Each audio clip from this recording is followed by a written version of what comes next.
ମାଣବସାକୁ ପଣ୍ଡୁସା ଗୋଟାଏ ଦିନରେ ପଡ଼ିଥିଲା। ମୁଁ ସେଦିନ ଚିତା ପକାଇ ସାରିଥିଲି, ପୁଣି ଭିଡ଼ିଓ ପାଇଁ ମୁଁ ଆଉ ଥରେ ଚିତା ପକାଇଥିଲି। ତାପରେ ଏଠି ଦେଖନ୍ତୁ ମୁଁ ଚିତା ପକାଇ ସାରି ମୋର ପୂଜାପୂଜି ସବୁ କରିସାରିଥିଲି। ତାପରେ ଦେଇଥିଲି ଝୁଣା ଧୂପ ସବୁଆଡ଼େ ବୁଲେଇ ଦେଇଥିଲି। ବୁଲେଇ ସାରି ତାପରେ ମୁଁ ଯାଇଥିଲି ଠାକୁର ଘରକୁ। ଠାକୁର ଘରେ ବାକି ପୂଜା ମୁଁ ସାରିଥିଲି, କମ୍ପ୍ଲିଟ୍ କରିଥିଲି। ତାପରେ ମୁଁ ଆସିଥିଲି ରୋଷେଇ ଘରକୁ। ରୋଷେଇ ଘରେ କାରଣ ମାଣବସା ପାଇଁ ଆମର ଭୋଗ ପ୍ରସ୍ତୁତ ହେବାର ଥିଲା। କାକେରା, ଚକୁଳି, ମଣ୍ଡା, ଏମିତି କେତେ କ'ଣ ପିଠା। ମୁଁ ପ୍ରଥମେ ସୁଜି ଜନ୍ତି ନେଇଥିଲି। ତାପରେ ଏଠି ମୋ ନାଁ କହିଥିଲି ପୁର ଭାଜିବା ପାଇଁ, ସେ ତାର ପୁର ଭାଜି ଦେଇଥିଲା। ତାପରେ ଆମେ ଗଢ଼ି ଦେଇଥିଲୁ 2 ଜଣ ମିଶି କାକେରା। ତାପରେ ମୁଁ ଯାଇଥିଲି ବୋଉଙ୍କୁ ପଚାରିବା ପାଇଁ ପଣ୍ଡୁସା କେମିତି ପୂଜା କରିବା ପାଇଁ।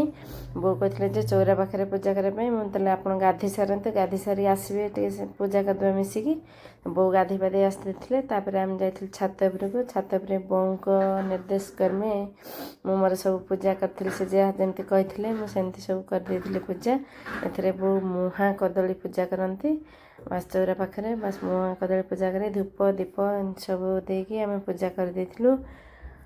ଆଉ ଏଠି ଦେଖନ୍ତୁ ବାପ ଝିଅ କେମିତି ଲାଗୁଛନ୍ତି ଗେଲରେ।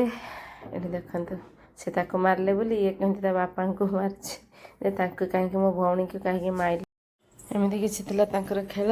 ତାପରେ ଆମେ ସବୁ ବସି ପଡ଼ିଥିଲୁ ଖାଇବା ପାଇଁ। ଗୁରୁବାର ଯାହା ଭୋଗ ହେଇଥିଲା ସେଦିନ ତ ଖାଲି ସେ ଭୋଗ ହିଁ ଖିଆଯାଏ। ଆମେ ସମସ୍ତେ ମିଶି ଏକାଠି ଖାଇ ଦେଇଥିଲୁ। ଯଦି ଆମ ଭିଡ଼ିଓଟି ଭଲ ଲାଗିଥାଏ ତାହେଲେ ଲାଇକ୍ ସେୟାର ସବସ୍କ୍ରାଇବ୍ ନିଶ୍ଚୟ କରନ୍ତୁ। ରହିଲି, ଜୟ ଜଗନ୍ନାଥ, ଜୟ।